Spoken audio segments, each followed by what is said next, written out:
क्या आप भी ये सोचते हैं कि आप घर पर टार्टर को मुकम्मल तौर पर ख़त्म कर सकते हैं? ये चारकोल, बेकिंग सोडा और लेमन से दांतों के ऊपर लगा टार्टर जो पत्थर है एंड स्टेन्स एंड प्लाक उसको आप ख़त्म कर सकते हैं। तो रुक जाइए, आज मैं आपको 10 ऐसी चीज़ें बताऊँगा जो कि साइंटिफिकली बैक्ड होंगी, जिसको आप करके घर पर ही जो प्लाक एंड स्टेन्स आपके दांतों के ऊपर लग रहे हैं, उसको आप रोक सकते हैं एंड टार्टर को लगने से बचा सकते हैं। एंड पर मैं आपको एक ऐसी बात बताऊँगा जो कि आजकल कोई किसी को नहीं बताता। लेकिन अगर आप ये 10 तरीके आप अपना लें, तो आपके दाँतों के ऊपर जो लगे स्टेन्स हैं, काले धब्बे हैं, वो कम होना शुरू हो जाएँगे। जो प्लाक लग रहा है, वो भी कम होना शुरू हो जाएगा एंड जो टार्टर लगने वाला है, टार्टर की फ़ॉर्मेशन को भी जो है ना रोकने में ये मदद करेगा आपकी। 10 से लेकर हम 1 तक मूव करेंगे। सबसे पहले हम 10वें नंबर पे देखेंगे, आपने रोज़ाना दिन में 2 दफ़ा ब्रशिंग करनी है।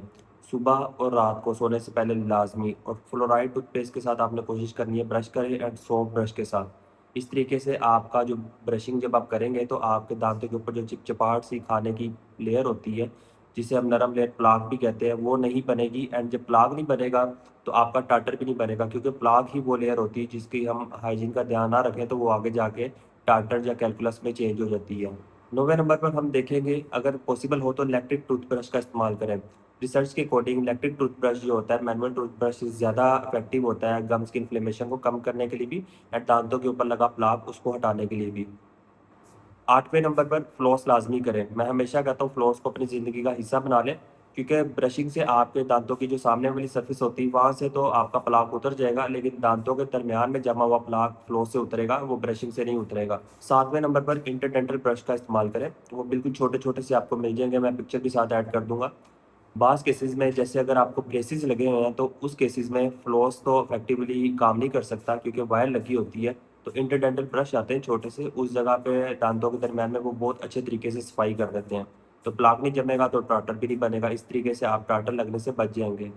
छठे नंबर पर हम देखेंगे, टार्टर कंट्रोल टूथपेस्ट आती है। आप किसी भी मार्केट में जाएँगे तो आपने उस टूथपेस्ट पे 2 चीज़ें देखनी है। एक तो ज़िंक सिट्रेट एंड पायरोफ्लोस्फेट उसके अंदर होना चाहिए। ये क्या होता है कि जो टार्टर की न्यू फॉर्मेशन हो रही होती है, नए सिरे से टार्टर बन रहा होता है, उसकी ग्रोथ को स्लो कर देती है या उससे थोड़ा-सा बचा सकती है। लेकिन हाँ, एक चीज़ आपने याद रखनी है, अगर टार्टर बन चुका है, अगर वो हार्ड पत्थर की तरह आपके दाँतों के अंदर लग चुका है, तो ये उसको तोड़ेगा नहीं, ना ही ख़त्म करेगा। हाँ, सिर्फ़ उसकी ग्रोथ को ज़रा स्लो कर सकता है, जो कि नए सिरे से आपके दाँतों के ऊपर टार्टर जम रहा है। 5वें नंबर पर व्हाइटनिंग टूथपेस्ट। आप मार्केट में जाएँगे, वहाँ पर प्रॉपर उनकी लेबलिंग हुई होती है व्हाइटनिंग टूथपेस्ट के नाम से। किसी भी ब्रांड की आप ले सकते हैं। ये आपके दाँतों के ऊपर जो चाय, कॉफ़ी या सिगरेट स्मोकिंग, कोल्ड ड्रिंक्स वग़ैरह या फूड वग़ैरह से जो स्टेन्स लगे हैं, काले धब्बे लगे हैं, उसको थोड़ा-सा मद्धम करने या उसको बचाने में आपकी मदद करता है एंड कई हद तक साफ़ भी कर देता है। लेकिन एक चीज़ आपने याद रखनी है, अगर तो डीप स्टेन्स लग चुके हैं आपके दाँतों के ऊपर एंड अगर पत्थर जम चुका है, तो ये टूथपेस्ट उसको नहीं हटाएगी। चौथे नंबर पर एंटीबैक्टीरियल माउथ वॉश आप यूज़ कर सकते हैं डेंटिस्ट की रिकमेंडेशन के बाद। एंटीबैक्टीरियल आप माउथ वॉश यूज़ करेंगे तो मुँह में बैक्टीरिया जो है कई हद तक कम हो जाएगा। जब बैक्टीरिया कम होगा, बैक्टीरिया ही असल में प्लाक एंड कैल्कुलस जो टार्टर है उसके पीछे बनने की वजह होता है। तो जब बैक्टीरिया ही नहीं होगा, तो ये चीज़ें बनने की जो ग्रोथ है वो भी स्लो हो जाएगी एंड ये चीज़ें नहीं बनेगी। लेकिन हाँ, एंटीबैक्टीरियल माउथ वॉश अकेला काफ़ी नहीं है, इसके साथ brushing and flossing and oral hygiene का प्रॉपर ध्यान रखना भी लाज़मी है। तीसरे नंबर पर बड़ी ज़रूरी चीज़ है, शुगर को कम करें।